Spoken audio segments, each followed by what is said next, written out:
Beautiful light this morning.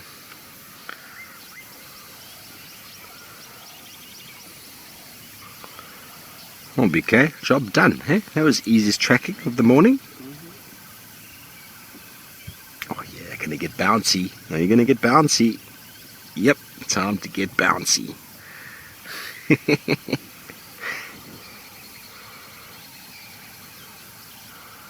I'm sure the females are always happy that there's so many cubs around because they play with each other. At least they got friends to play with. Poor Tandy last year was harassed by Tlalamba. It just didn't end, did it? Especially when she went away for a day or so. She came back, Tlalamba had so much to catch up on. I suppose it's what's made her such an independent young lady so quickly. Is the fact that she had to sort of invent her own games, play with her own sort of mindset, chase things on her own, little spur fowl. Okay, well, Lauren's been trying to follow up on some alarm calls, but she's been waylaid by an elephant.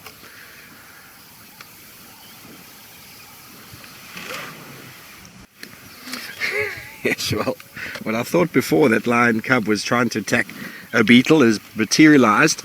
The dung beetle ball has exited the rough and is back on the fairway. Now this, one of the older cubs, is also giving it the same sort of treatment. It's moving.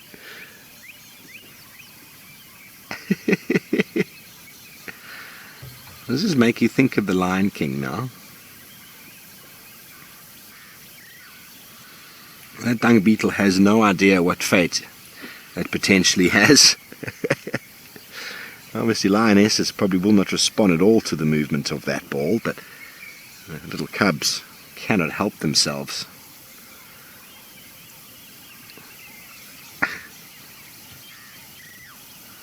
It's like it's moving. Food moves, doesn't it, Mum?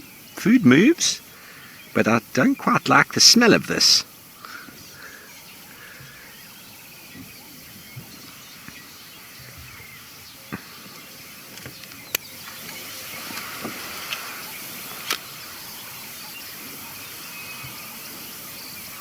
There comes a friend to join.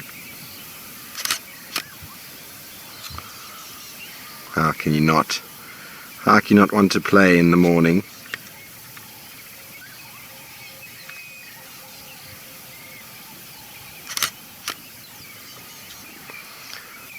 Uh-oh. Uh-oh. Got it. My ball.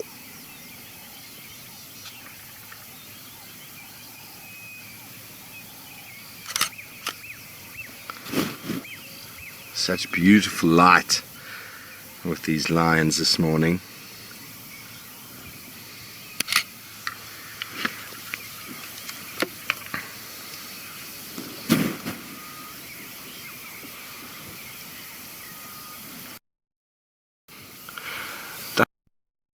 Beat. Oh! No, not the brood ball.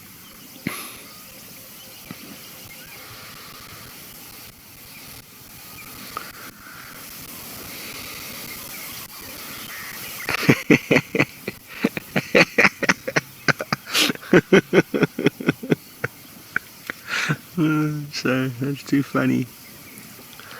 The dung beetle must have done something there. Gave the little lion cub a fright.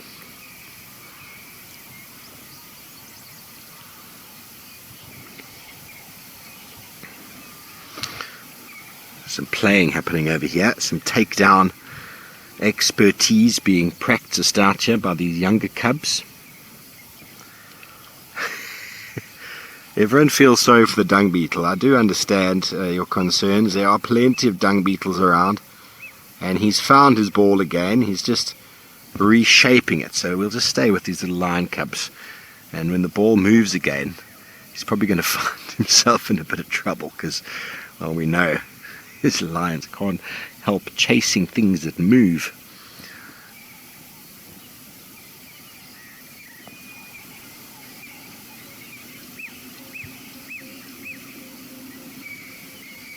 So many smells in the wilderness to investigate. They do, Drake. They go through a teething process I think after 3 months or so, the sort of process starts to change, and they start getting their real teeth. Here we go, we're going into the mud.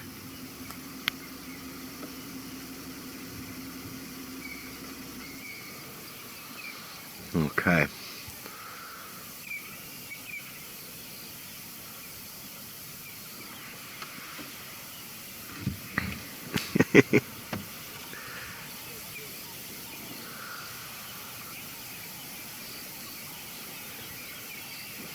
Camo pug, I don't think dung beetles have any form of chemical spray on them, but they do make a little bit of noise.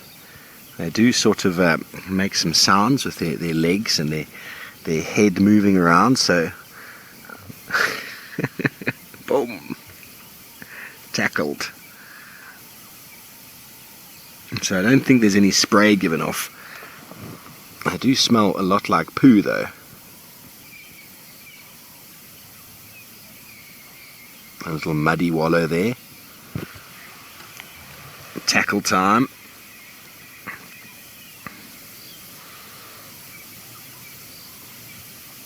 And this is the best time to be with these animals when they're being all playful like this.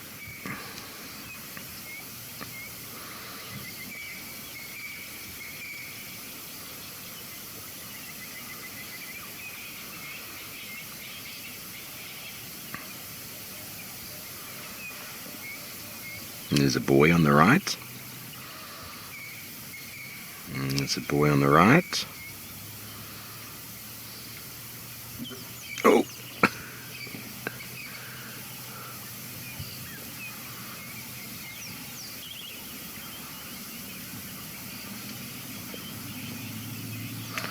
Brian, out of the 9, there were 6 male and 3 female, and I haven't managed to ascertain the actual sex ratio. Because every time I spend time with them, they just keep moving and moving and moving.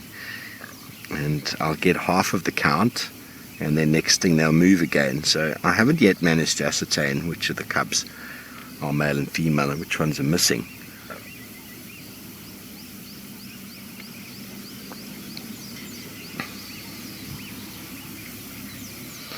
That lily's obviously been urinated, or something's happened there.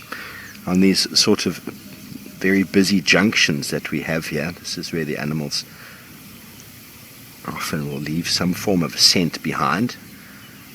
I've had Tingana on the SABC show, right there where these lionesses are lying. For the entire show, you just lay there on that spot.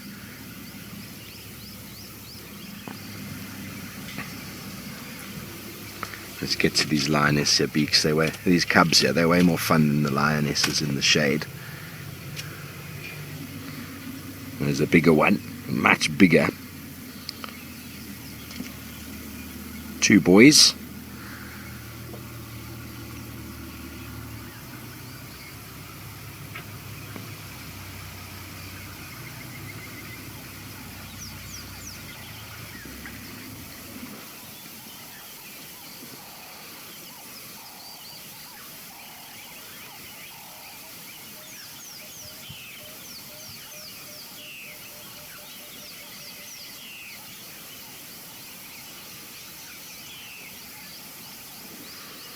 Ooh, I found some poo.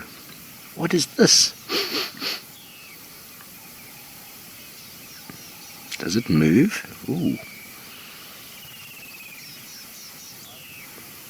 Oopsie.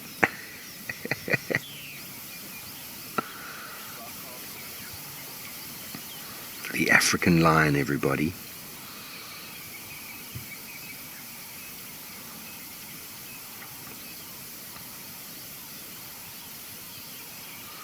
The fiercest lion you'll ever meet starts off just like that.